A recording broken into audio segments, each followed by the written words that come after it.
Hello guys, this is Fekli here, and in this video I'm gonna talk about your gearing options. So what you should be looking for on a gear and what is very important, and yeah. So based off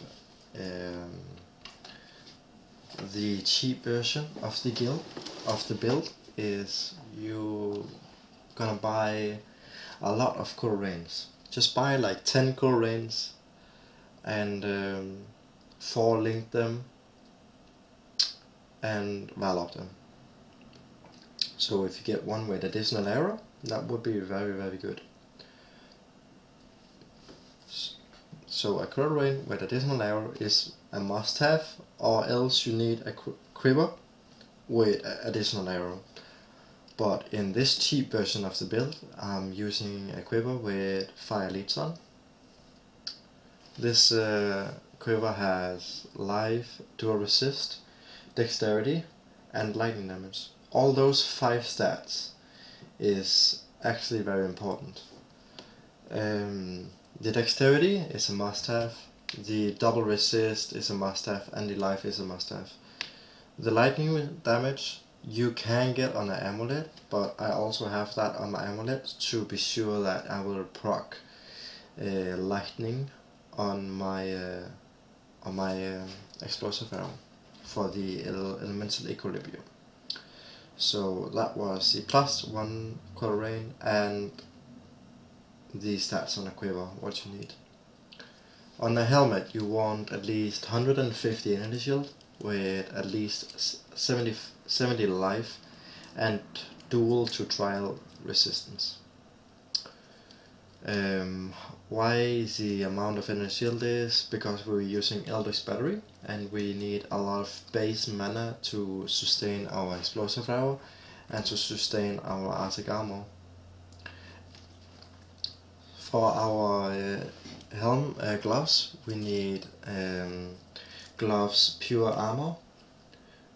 You can get armor energy shield. So what you need on these is dexterity, attack speed, life and at least 1 resist. If you can get one with dual resist, that would be very nice. For our belt we need a high life belt. Doesn't have to be strength, but strength gives life too, so this one gives like 150 life with 1 resist and increased flask charges gained and increased flask life recovery rate or less charges used. That's optional, but why we need the increased flask gain is since we don't have any leads except for I have 1% fire leads. We rely on our flasks a lot, and this build and these stats from a build really increases our sustain way more than anything else, to be honest. You could use a Dorianis fire builds, but honestly we really need the life. So yeah, next item we need boots with at least 50 energy shield. These boots are very cheap. They don't like, you need try to dual resist, life and at least 20 movement speed. And I think I gave like 4 casts for these boots, and like, yeah, it's very cheap. For your amulet, this amulet is very nice. It's like perfect for our build. You need an amulet with attributes. So you need at least like 10 dex and at least 10 strength. Dex is a problem with the build, as you might already see. But if you can get an amulet with 40 dex, then you don't have to have dex on your boot, on your gloves, so that's really help out. Or your quiver. So if you get an amulet with 40 dex, life, mana regen and dual resist, then you're good to go. Then we use on a ring we use Dodrus Damning Power Amulet ring. It's the unique ring that allows us to dual curse. Yeah, it's really good slot ring, and it helps our DPS and boss killing way more. For our second ring, we need a ring with a high mana regen, dual or tri resist, and this one has flat mana and energy shield on, so this ring is actually very good for our build. If the all resist roll was higher, that would be very valuable, but as you see, this ring is not too expensive. It's like 6 cares, maybe 12 on bloodlines, so yeah, that's really cheap. So for your gemming, so if you have a 5-link Crow-Rain, you would have to have blue, green, or blue. So 4 blues, 1 green, or 3 blues and 2 green. That depends on if you want to curse with Enfeeble or Tempt Chain or what's called. Let me see here a second.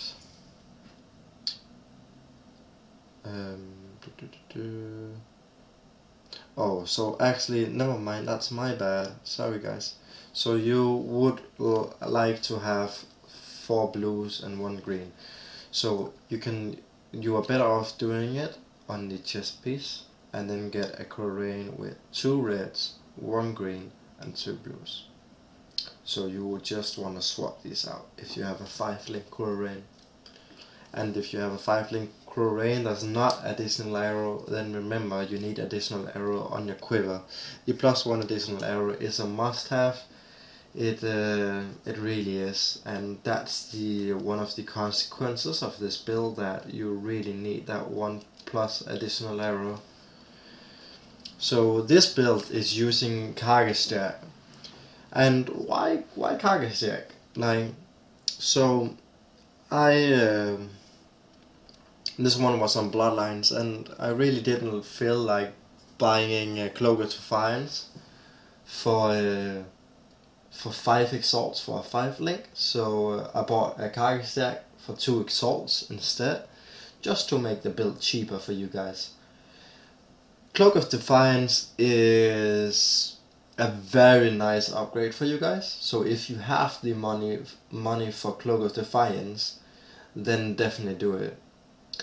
You don't have to worry about the increased area effects of skills. It really doesn't matter that much. Of course, it's a nice bonus damage and area, but it really doesn't matter at all. So just to remind you guys, if you are buying a Cloak of Defiance, remember all your other items has to have more energy shield than I'm currently using. You would at least have 800 to 1000 mana left over, and as you see, I have 526 right now.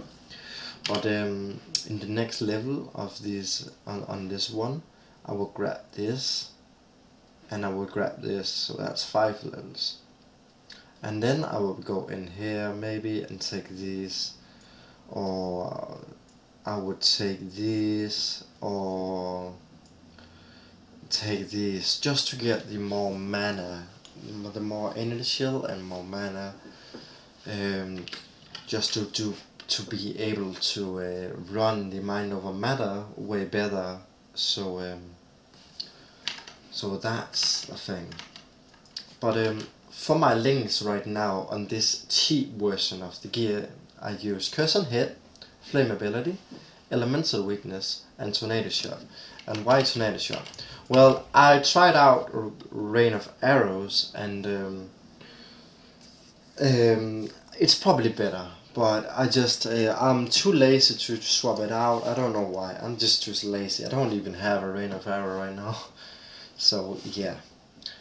And then you need Cast on Damage Taken, Increased Duration, Enduring Cry, and Immortal Call. On your helmet you need Reduced Mana, Discipline, Purity of Fire, and Clarity. In your 5-link you need Concentrated Effect, increased burning damage, elemental proliferation, and explosive flavor. And I'm just gonna say it, guys, it's important, really important, to have the quality 20 explosive flavor. What it does is it gives 1% chance to ignite enemies per quality. So it's 20% chance to ignite enemies, and it's super important to have that. And then you want fire penetration on your boots. And now I'm not currently running the setup, but I would like to have attack armor, blink arrow, faster projectiles, and empower for my attack armor. So this is the gear setup for the cheap version of the build. So for this expensive, you would like a +1 arrow, cool rain with 5 or 6 links. You would like to have a cloak of defiance, 5 or 6 linked. You would have a quiver just like this one with +1 arrows. You would need a 250% energy shield helmet with 90 life and dual resist. You would like to have gloves like with 100 energy shield, 100 armor, with 1 resist, dex, attack speed. You would like to have a belt with increased flask gained, increased flask recovery rate, or reduced flask charges when used. You would like to have at least 100 energy shield on your boots, and dual resist with 30% movement speed and 75 plus life. You would use Daedrus Damning. You would use a 60 plus mana regen ring with 70 life, dual resist, and percentage energy shield. You would like to have an amulet with 75% life or plus, 60% mana regen rate, dual resist, and added lightning damage. And yeah, that's the expensive build explanation. So I hope it helped you guys, and yeah, I'm off. So see you guys later.